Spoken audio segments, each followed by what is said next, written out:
يعني وصلنا للدقيقه 8 من عمر واحداث الشوط الاول، والتعادل السلبي بدون اهداف لا يزال قائم وحاضر، ونتمنى الا يستمر طبعا. ادي انطلاقه من ناحيه شمال، مارسيلو يمر مارسيلو وبيلعب كره عرضيه، مارسيلو يجمرها الهدف. يا ولد يا لعيب، يا ولد يا لعيب، يفرق ايه الورد عنك غير انه واخد جماله منك يا عمنا يا مارو. يا ولد يا مارو، شوف الكره العرضيه الحلوه من مارسيلو الى مارو اللي سجل هدف، وارقص بقى واعمل اللي انت عايزه. وادي بقى سجدة الشكر لربنا، وهدف اول لصالح نادي لافيينا، وبدايه ما اجملها من بدايه، بدايه ما اجملها من بدايه. كره عرضيه نموذج من اللاعب مارسيلو، ده ولا مارسيلو بتاع البرازيل يا ابني.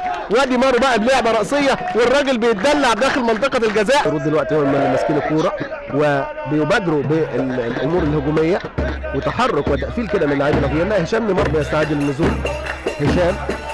وادي الهجمه مره اخرى لصالح لاعبي نادي بيروت، وادي كره خطره جدا، وماجد خطره خطره خطره. هدف التعادل، هدف التعادل اللاعب ماجد اشرف، هدف التعادل اللاعب ماجد اشرف.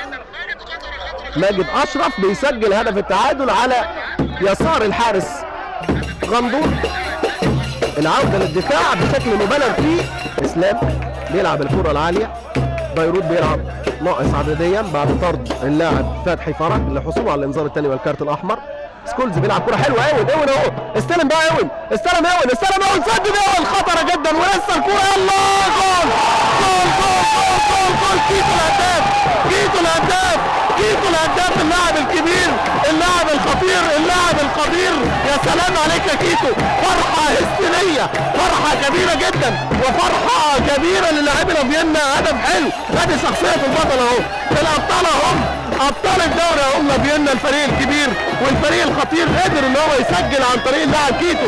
يا ولد يا كيتو، يا ولد يا كيتو، ده الكلام لسه بقول لحضراتكم، شخصيه البطل لابد ان تظهر.